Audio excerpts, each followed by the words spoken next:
ওরা আমাকে বলতেছে কেন সেই মজার ভাগটা তোর লাগবে নাকি, একটা যে সমস্যা নাই যে এখন একবার ট্রাই করে দেখ কিরকম মজা লাগে, তোর সাথে আগে বাসর করে আমাকে বলতেছে। পরে দরজা লাগাই দিয়ে এসে সেইখানেই মানে কাপড় চোপড় যাও পরাইছিলাম পরে নিজে নিজে সব খুললা দিছি।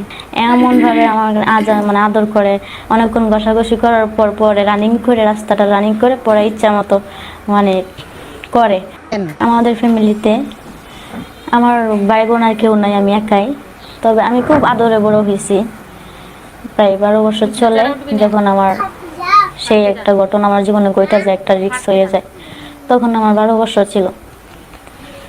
তো আমার চাচাতো ভাই আছে, 2টা চাচাতো ভাই আছে, তবে একটা বিয়ে করে ফেলছে, তবে সেটাই শেষ বিয়ে। চাচাতো ভাইরে এটা বিয়ে করলে তখন আর কেউ থাকলো না, পরের পালা আমার।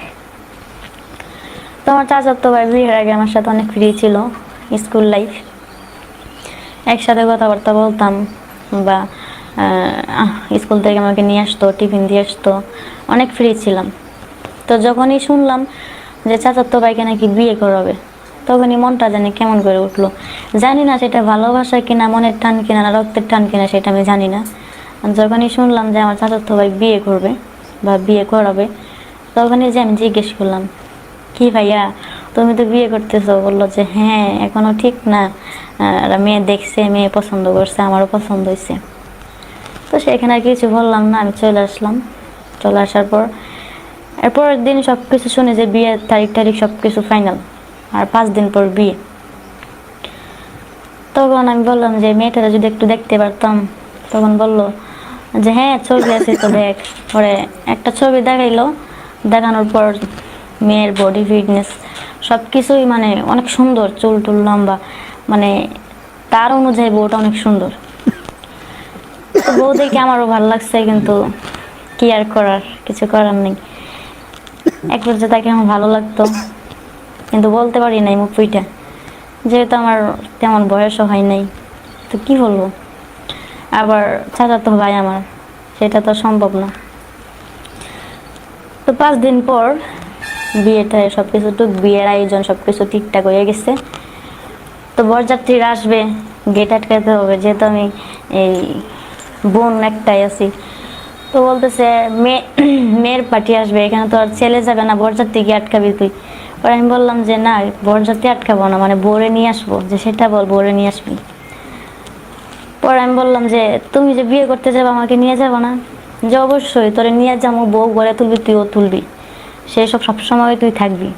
তো আমার ভাইকে রেডি করে নিয়ে যেতে হবে। যে দেখি যে আমি এদিক দিয়ে রেডি হয়েছি, নিজে নিজে সাজগুজ করছি, ভাইয়ের বিয়ে অনেক সুন্দর করে সাজগুজ করছি। তো সবাই বলতেছে কি ব্যাপার, বরের এখনো সব কিছু ঠিকঠাক হয় না, রেডি হয় না, কি করতেছে? তখন আমি যাইয়া দেখি যে হপ্পা এসে মানে মুটুক করতেছে, প্যান্ট ট্যান্ট কিছু পরে সে মুটুক করে মানে দেখতেছে, আয়নার সামনে বক্কর সকর করতেছে।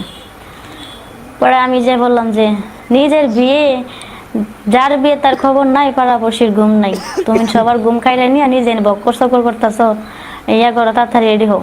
পরে বলতেছে তোরা থাকতে আমার একলা একলা রেডি হতে হয়, যদি আরেকটা ভাই থাকতো তাহলে অবশ্যই সাহায্য করতো, তোরা বই নিয়ে করস না। পরে আমি বললাম যে আর কত কথা কইবা, বহ আমি সব রেডি করতেছি। তো পাঞ্জাবি টাঞ্জাবি পড়াইতেছি আর বলতেছি যে ভাই কালকে রাতটা নাকি মজা হইব, তাই না? আপনারা বাসর ঘরে বাসর করবেন, কি রোমান্টিকতা, একজন একজনকে জড়িয়ে ধরবেন, আরো কত কিছু না হইব, তো লজ্জা পাবেন না? তখন বলতেছে যে তুই এসব কি প্রশ্ন করস, এখনো বিয়েই করতে পারলাম না, তুই আমার এখন বাসর রাইতে চলে গেছস, হেয়ার আগে বাস মুনামুর মতো আরো কোনো টিক ঠিকানা নাই। পরে আমি বললাম আরে মরবা কেন, আল্লাহ এতটুকু তোমার হেদায়েত দান করছে যে বিয়ের পর বাসর করে মরতে পারবা, পোল্লা পানের মুখ দেখে মরতে পারবা। তখন আমি জিজ্ঞেস করছি যে সত্যি করে বলো, লজ্জা পাবা না? যে লজ্জা পামু না কেন, একটু লজ্জা পাবো, তবে আস্তে আস্তে কাছে গেলে জড়াই টড়াই ধরলে লজ্জাটা ভেঙে যাবো। সেও যদি আমাকে জড়াই ধরে তাহলে লজ্জা কোথায় রইলো, লজ্জা তো থাকলোই না। পরে আমাকে বলতেছে যে তুই কেন এসব প্রশ্ন জিজ্ঞেস করতেছিস? পরে আমি বললাম যে ভাই কালকে রাতটা কি না আপনার ভূমিকম্পর মতো রাতটা কাটবে, এমন রাত যদি আমার একটা আসতো। তো বললো কেন, তোর কি হিংসা হয় নাকি, তোর কি লাগবো সেই ভালোবাসার বাঘটা? পরে আমি বললাম যে কি যে কও, সেটা কি বললে হয় নাকি? তুমি এখন অন্য কারো, এখন কি আঙ্গর? বিয়ের পরেই তো শেষ, এই সম্পর্ক থাকবে না, ভাই বোনের সম্পর্কই থাকবে। পরে আমি বললাম, দেখো তোমার আমি এক পর্যায়ে পছন্দ করতাম কিন্তু বলতে পারিনি। পরে আমাকে বলছে যে পাগলের মতো কথা কস, এখন কি তুই কি বলতে চাস? তো আমি বারবার একই কথা বলতেছি যে বাসরে তো কত কিছু করবা, না জানি কত মজা পাইবা। পরে আমাকে বলতেছে কেন, সেই মজার ভাগটা তো লাগবে নাকি একটু?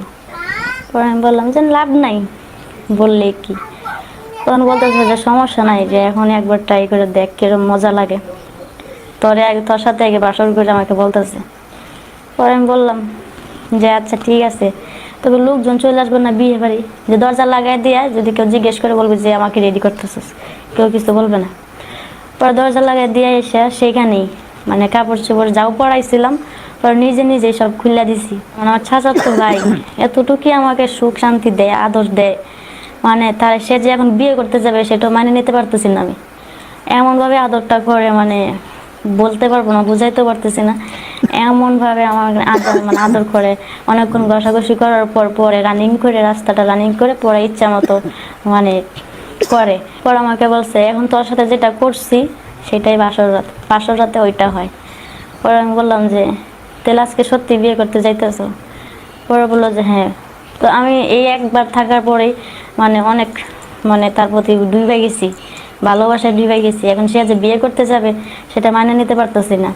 পরে কি করব, সেই বিয়ের গাড়িতে করে গেছি। তখন আর এই যে আকাম কুকাম যে করা হয়েছে আর গোসল টুসুল করা হয় না, এইভাবেই গেছি, কাউরে বুঝতে দিন। যখন গেছি, যাওয়ার পর বিয়ে করে নিয়ে আসছি, তখন মানে ভাবির বাপটাই ছিল অন্যরকম। দুজন যখন একসাথে বসছে